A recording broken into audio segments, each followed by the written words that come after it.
நன்றி செலுத்த இந்த மாதத்தை உம்முடைய பிரசனத்திலிருந்து துவங்க உம்முடைய வார்த்தை என்னும் அப்பத்தை பெற்றுக்கொள்ள அதன் மூலமாய் நாங்கள் திடன்பட எங்களை உம்மிடத்தில் ஒப்படைக்கின்றோம். நீர் பேசும், நாங்கள் கேட்கின்றோம். இறைமைந்தன் இயேசுவின் இனிய நாமத்திலே வேண்டுதல் செய்கின்றோம், எங்கள் ஜீவனுள்ள கடவுளே. ஆமென். கிறிஸ்துவுக்குள் அன்பான இறைமக்களே, இந்த வருடத்தின் 2ஆம் மாதத்தின் உதயகால ஆராதனையில் வாசிக்க தெரிந்து கொள்ளப்பட்ட திருமறை பகுதி அது ரூத்தின் புத்தகம் 2ஆம் அதிகாரம் 12ஆம் வசனம். ரூத்தின் புத்தகம் 2ஆம் அதிகாரம் 12ஆம் வசனம். செய்கைக்கு தக்க பலனை கர்த்தர் உனக்கு கட்டளையிடுவாராக. இஸ்ரவேலின் தேவனாகிய கர்த்தருடைய செட்டைகளின் கீழ் அடைக்கலமாய் வந்த உனக்கு அவராலே நிறைவான பலன் கிடைப்பதாக என்றான். உன் செய்கைக்கு தக்க பலனை கர்த்தர் உனக்கு கட்டளையிடுவாராக. இஸ்ரவேலின் கடவுளாகிய கர்த்தருடைய செட்டையின் கீழ் அடைக்கலமாய் வந்த உனக்கு அவராலே நிறைவான பலன் கிடைப்பதாக. எனக்கு அன்பான இறைமக்களே, திருமறையிலே பல்வேறு கதாபாத்திரங்கள் மிக சிறப்பாய் கடவுளுடைய அடைக்கலத்தை தேடி வருவதை நாம் பார்க்கின்றோம். வாசித்த இந்த பகுதியும் அருமையான ரூத் என்கின்ற சகோதரியின் வாழ்விலே நடைபெற்ற ஒரு நிகழ்வு. நாம் அனைவரும் இந்த நிகழ்வை அறிந்திருக்கின்றோம். ரூத்தினுடைய கதை எல்லாருக்கும் தெரியும், ஆமா இல்லையா? இந்த ரூத் ஒரு இஸ்ரவேல் பெண்ணா? மோவாபிய பெண். இந்த மோவாபிய பெண் இஸ்ரவேலின் கடவுளிடத்திலே தஞ்சமாக வந்துவிட்டாள் என்பதை யார் சொல்லுகின்றார்? போவாஸ் சொல்லுகின்றார்.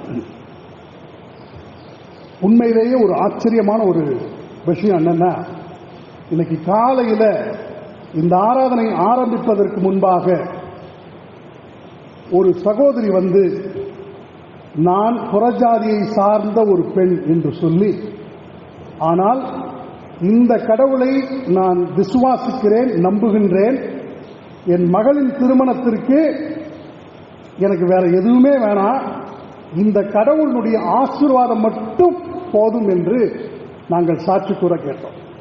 அருமையான ஜெயசாஸ் ஐயா, ஆசிரி அம்மா, சம்பத் ஐயா, போஸ் ஐயா, நம்ம வின்சென்ட், நம்முடைய உதவி போதகர் எல்லாருமே இந்த சாட்சியை காலையிலேயே கேட்டோம். மிகவும் மகிழ்ச்சி அடைகிறோம். அப்ப என்னுடைய மனசுல என்ன ஓடிட்டு இருந்துச்சுனாக்கா, ஆண்டவரே, இன்றைக்கு இந்த பகுதியை பேச வேண்டும் என்று நான் நினைத்திருந்தேன். இதை எளிதாக நான் புரிந்து கொள்வதற்கு இந்த சகோதரியின் மூலமாய் நீர் எனக்கு உதவினரே என்று நான் உள்ளவண்ணமாக என்று சொன்னேன். எனக்கு அருமையானவர்களே, இந்த மாதத்தின் முதல் நாளிலே கடவுள் எனக்கு சொல்லப் போகின்ற வார்த்தை என்ன என்று ஒரு மிகப்பெரிய ஆர்வத்தோடு நாம் கூடியிருக்கின்றோம். அப்படி கூடியிருக்கின்ற நமக்கு போவாசின் வார்த்தைகளை நமக்கு கடவுள் தருகின்றார்.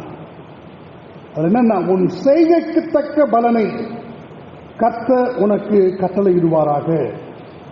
இஸ்ரவேலின் கடவுளாகிய கர்த்தருடைய செட்டையின் கீழ் அடைக்கலமாய் வந்த உனக்கு அவராலே நிறைவான பலன் கிடைப்பதாக என்று அவன் சொல்லுகின்றான்.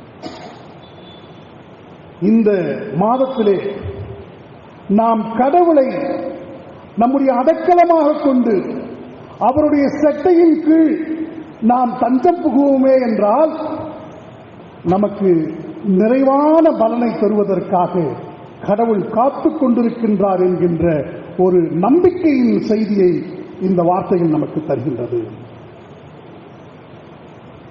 எனக்கு அருமையானவர்களே, இந்த ரூத்தினுடைய கதையில நகோமி தன்னுடைய கணவர் 2 மகன்களோடு மோவாபிய நாட்டிற்கு பஞ்சம் பிழைக்க செல்லுகின்றார். அப்படி செல்லுகின்ற இடத்திலே கணவர் இறந்து விடுகின்றார், 2 மகன்களும் இறந்து விடுகின்றார்கள். 2 மோவாபிய பெண்கள் தான் மருமகளாக இருக்கின்றார்கள். கைவிடப்பட்ட நிலைமையிலே நகோமி நிற்கின்றார். என் வாழ்க்கை கசந்து போய்விட்டது, என்னை இனி நகோமி என்று அழைக்காதீர்கள், மாறா என்று அழையுங்கள் என்று சொல்லுகின்ற ஒரு சகோதரி தன்னுடைய 2 மருமகள்களையும் கூப்பிட்டு, நீங்க 2 பேரும் போயிடுங்க, நான் எங்க ஊருக்கு போயிடுறேன். ஏன்னா என்னுடைய வாழ்க்கையில இன்னும் எதுவுமே இல்லை, நான் நிராயுதபாணியாக நிர்கதியாக நிற்கின்றேன். என்னை நீங்கள் நம்பி உங்களுடைய வாழ்க்கையை தொலைத்துக் கொள்ள வேண்டாம். நீங்கள் இருவரும் இளம்பெண்கள், நீங்கள் இன்னொரு திருமணம் செய்து கொள்ளுங்கள், அது உங்களுடைய தகப்பன் வீட்டிலே இருந்து விடுங்கள் என்று சொல்லும் பொழுது ஒரு மருமகள் அதை ஏற்றுக்கொள்ளுகின்றார், ஓர்பால் என்கின்றவள். ஆனால் ரூத் என்ன சொல்றாங்க? ரூத் என்ன சொல்றாங்க? இல்லம்மா, உன்னுடைய கடவுள் என்னுடைய கடவுள், அப்புறம் உன்னுடைய ஜனம் என்னுடைய ஜனம். எப்ப வரைக்கும் ஒன்னா இருப்போம்? நம்ம மரணம் நம்மை பிரிக்கும் வரை நாம் ஒன்றாக இருப்போம். யார் வாக்குறுதி கொடுப்பாங்க? அந்த மாதிரி கல்யாணத்துல கணவனும் மனைவியும் வாக்குறுதி கொடுப்பாங்க. ஆனா இங்க ரூத் தன்னுடைய மாமியாரை பார்த்து சொல்றாங்க, இல்ல இல்ல, என்ன அழகான ஒரு பெண் பாருங்க, என்ன அருமையான ஒரு குணாதிசயம் உள்ள ஒரு பெண் இந்த ரூத். ஆனா இந்த ரூத் இஸ்ரவேல் பெத்லகேமுக்கு வந்துடுறாங்க, தன்னுடைய சொந்த ஊருக்கு.